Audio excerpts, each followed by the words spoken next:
December 7th, 1941, 6:10 in the morning, 220 miles north of Oahu. The Pacific Ocean rolls dark under a graying sky.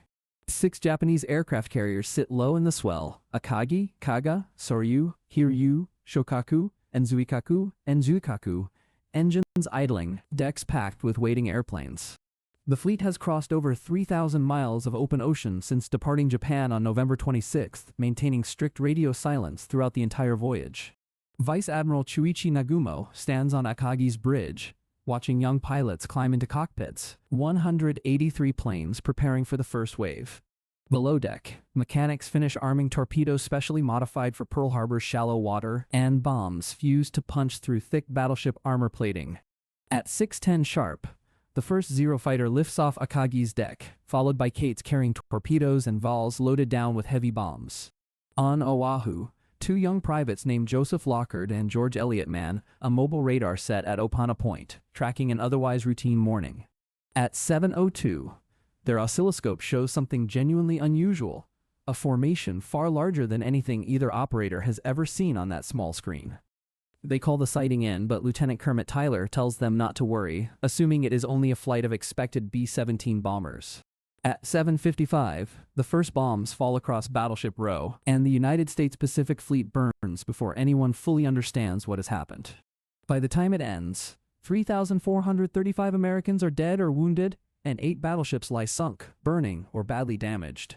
American commanders in Washington and Hawaii had received warnings of coming Japanese aggression, but nobody expected the blow to land at Pearl Harbor itself. But let's change one thing about that morning, and place a very different kind of ship 200 miles south of that same harbor. Replace the aging 1941 picket line with the USS Gerald R. Ford, lead ship of America's newest nuclear-powered supercarrier class, fresh off patrol. At roughly 100,000 tons full load, powered by 2 Bechtel A-1B nuclear reactors, she can sustain speeds beyond 30 knots almost indefinitely.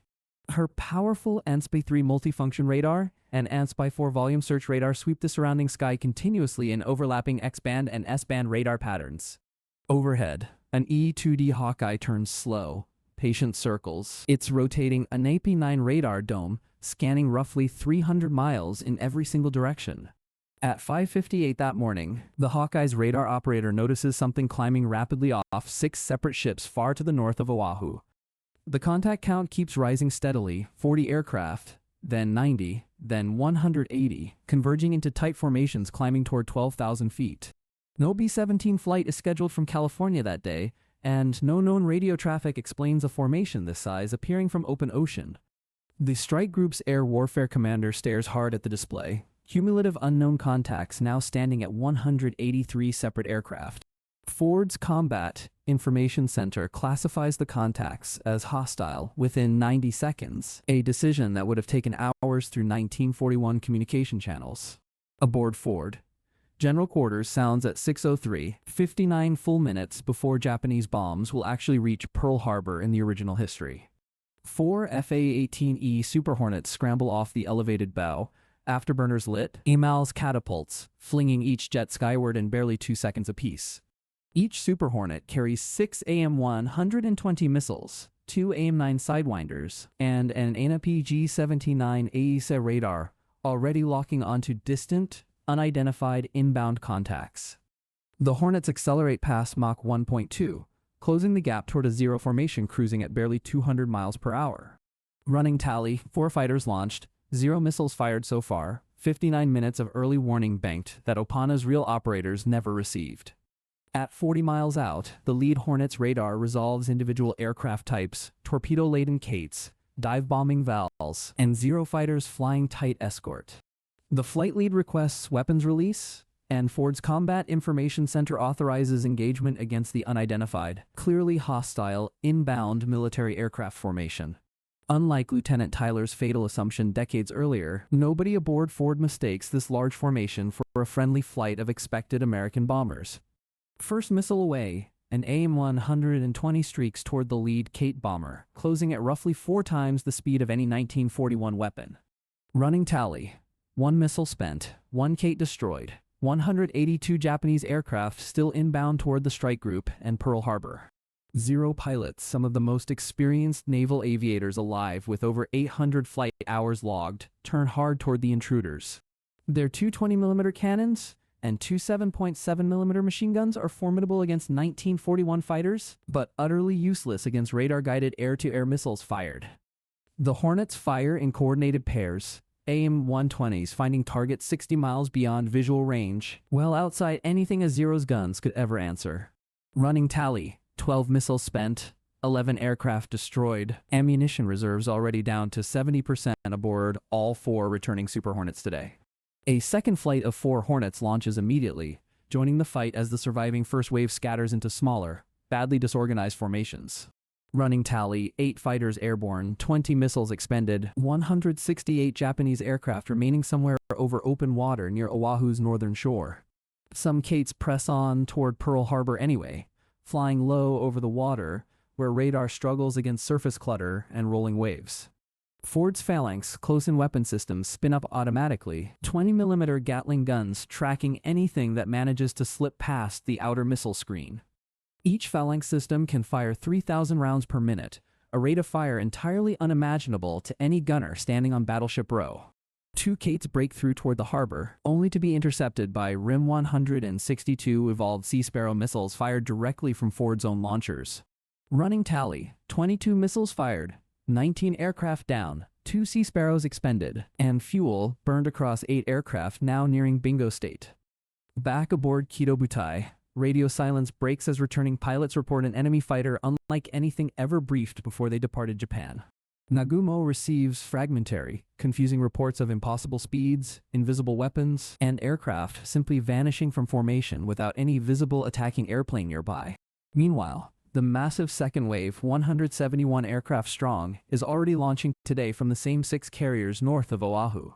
Running tally: 40 missiles fired across both engagements so far, 31 Japanese aircraft destroyed, 8 Super Hornets landing to rearm and refuel.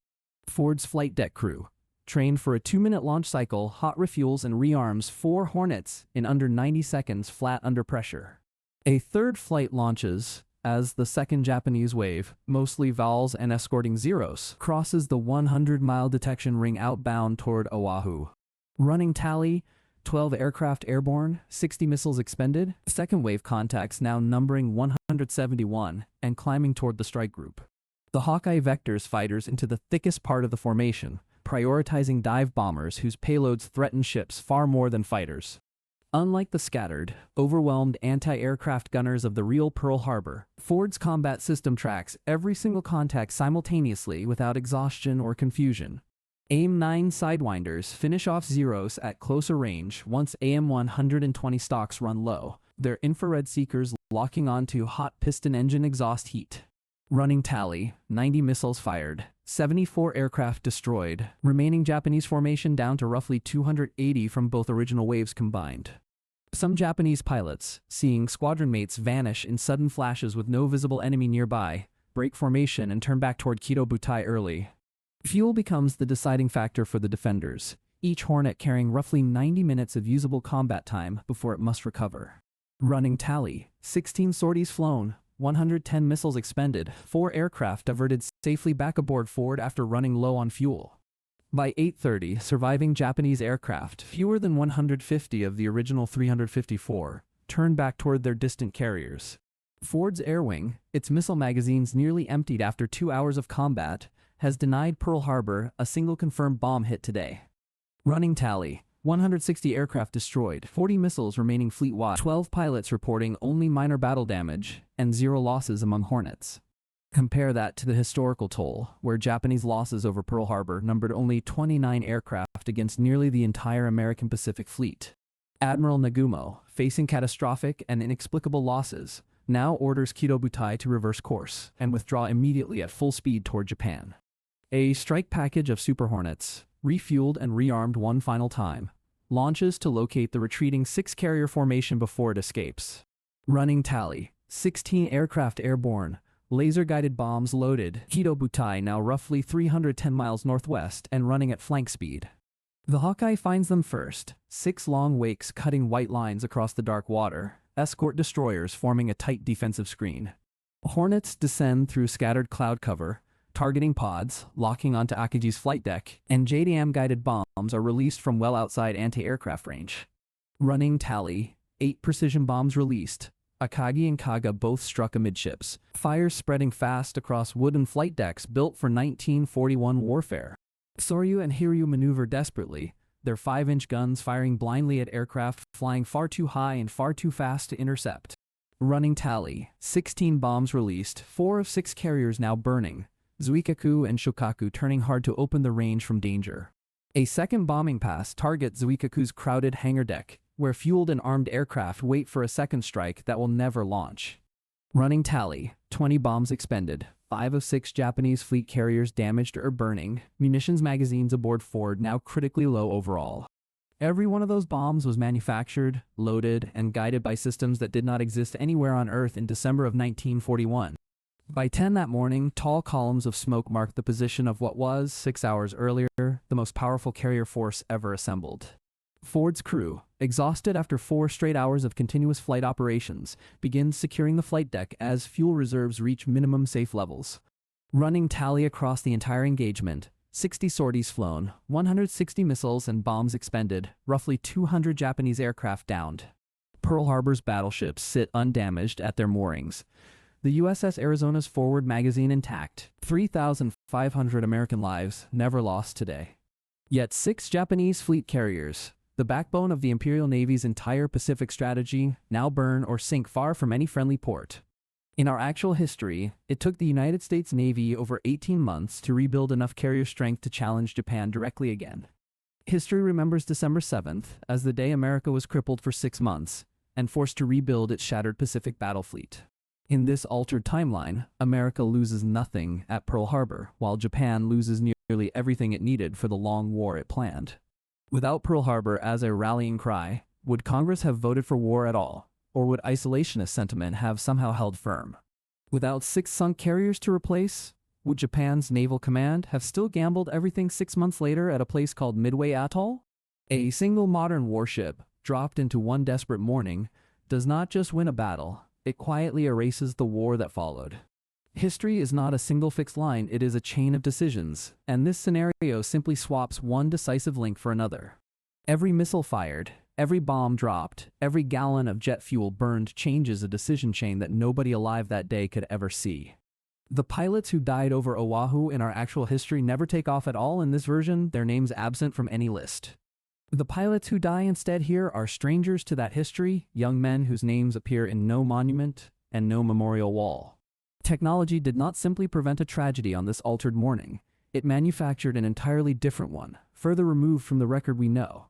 So the question is not whether a modern carrier could have stopped the attack, because clearly, by every available metric, it plainly could. The real question is what kind of world survives an intervention this total, when the very disaster that shaped a century simply never happens? Would Pearl Harbor Day still become a national day of remembrance, or would this new morning simply vanish quietly into forgotten footnotes? Would the atomic bombs still fall on Hiroshima and Nagasaki, absent a Pacific War fought the exact way it was actually fought in history? Would the Cold War's eventual shape, its alliances, its flashpoints, even resemble the one we inherited from a war that began so differently? One radar contact, tracked 99 minutes earlier than history allowed, ripples outward until nothing downstream looks remotely familiar to us anymore at all. That is the strange, quiet cost of rewriting a single morning. Every victory purchased today silently deletes 1,000 futures nobody ever asked for. War games and counterfactual history exist precisely to test these fragile chains, revealing how much of the past hinges on single mornings.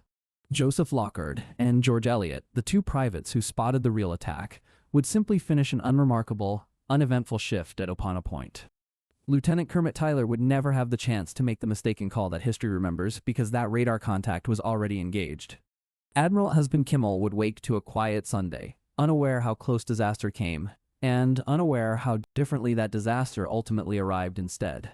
Fuchida Mitsuo, who in our history radioed, "Tora, Tora, Tora," to signal surprise achieved, might never get the chance to send that message. Instead, somewhere over open ocean, a very different kind of message crackles across Japanese radio frequencies, one of confusion, loss, and retreat. Yamamoto himself once warned that Japan could only run wild for 6 months before American industrial power overwhelmed everything the Navy built. 6,400 nautical miles away in Washington, a very different kind of morning briefing reaches a president who never has to declare infamy. The industrial mobilization that built Liberty ships, tanks, and bombers by the tens of thousands might never happen quite the same way. Rosie the Riveter, the shipyards of California, the entire wartime economy built around avenging Pearl Harbor, all rest on a foundation that never cracked. Would America still enter the war in Europe, or would isolationism, undefeated by any burning battleship, keep the nation on the sidelines longer? That warning, delivered years before the attack ever launched, becomes eerily prophetic in a timeline where all 6 carriers burned before noon strikes. Every counterfactual branches again from there, each new answer spawning 10 unanswerable questions about a whole century reshaped by one radar contact. Historians will never agree on where this particular thread unravels first, because there is no historical record for a war that never quite began. What we do know is this: one modern warship, one alert radar operator, and 59 extra minutes changed absolutely everything that followed. Every stick figure frame that follows this script will trace that same chain, one radar blip at a time, one decision at a time. So if you could plant one modern weapon into one single historical morning, would you still choose Pearl Harbor, knowing everything you would erase?